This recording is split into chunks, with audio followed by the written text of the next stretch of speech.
Welcome to Second Take, the show that focuses on the issues behind the news. Mining Weekly editor Martin Creamer joins me today to unpack the latest news in the mining industry. Welcome, Martin. Thanks, Ashley. Now, tell us about Anglo American delivering new platinum-catalysed hydrogen fuel cell electric vehicle mobility options across Europe.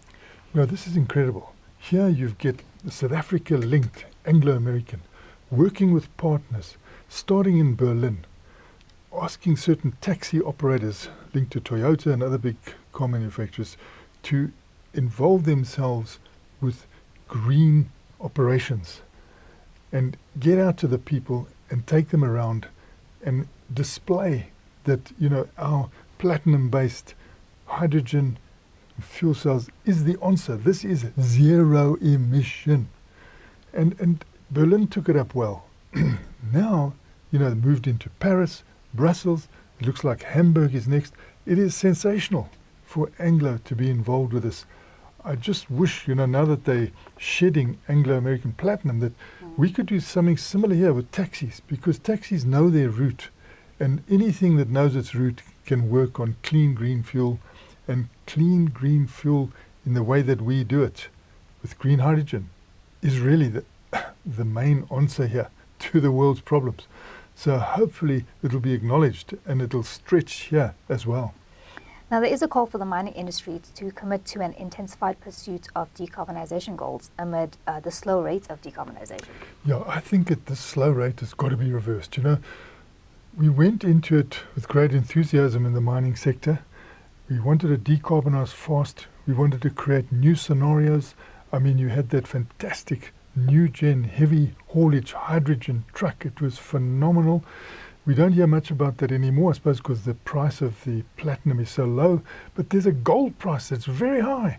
And the gold miners should see a bigger picture here, that they can also use those in ultimately in the open cast and help the industry to green, So I think with the gold price high, those gold miners should come in and assist.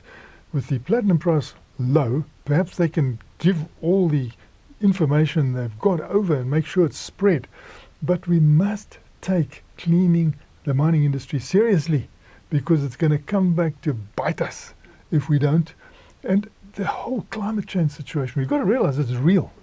And so let them go for this decarbonisation. Mining must be greener. They mustn't slow it down. I know they've got problems with the prices at the moment, but you can do a lot, at the moment, because you can see all sorts of organizations are setting up.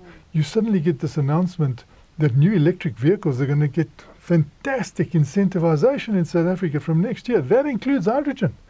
So they must climb in where the incentives are. We see some of them question marking in the United States now because of sort of change of mentality. Don't allow that to persist here. And get going on this. It's going to be good for us. We can see that the decision on the new electric vehicles has been taken.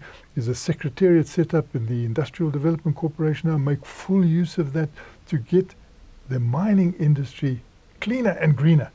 And finally, what are the updates on Barrick Gold's restrictions in Mali? Because the company has said that they are committed to continuing constructive engagement with the government.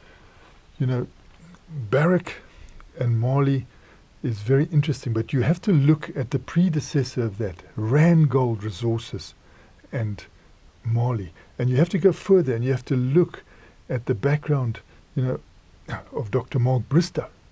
He's a man coming from South Africa. He was very geology orientated, as he still is. And he made these rediscoveries and discoveries in Mali. I can remember he went in there when a very big named company was just pulling out hopelessly. And I understand he involved himself in borrowing tractors and all sorts of things to go down, and he proved up a massive resource, which got a wonderful mine going. And now you've got this Lulo Gonkota, which just keeps going. And we went down there many years ago, and we found that the staff and the mine workers were so enthusiastic. When Mark Bristow walked in, they cheered him. And I went round to them after. I said, but, you seem very enthusiastic about this. You're cheering like crazy. Why do you cheer? And they said, I just want to tell you why we cheer. What We used to earn in a year. We now earn more in a month. And this is a result of Mark Bristow coming in and starting these things. And I think if the people in charge of Mali now had to go back in that history, they would see that, Barrick's heart is really in there. It's never done anything that hasn't benefited the people. And it's always been a 50-50 business. And they're even now prepared to go more than 50-50 because they've seen they've been there for a long time. They can do that. So there are probably going to be a few glitches along the way. But I'm hoping that, the new regime in Mali realizes that this is a fantastic thing to have.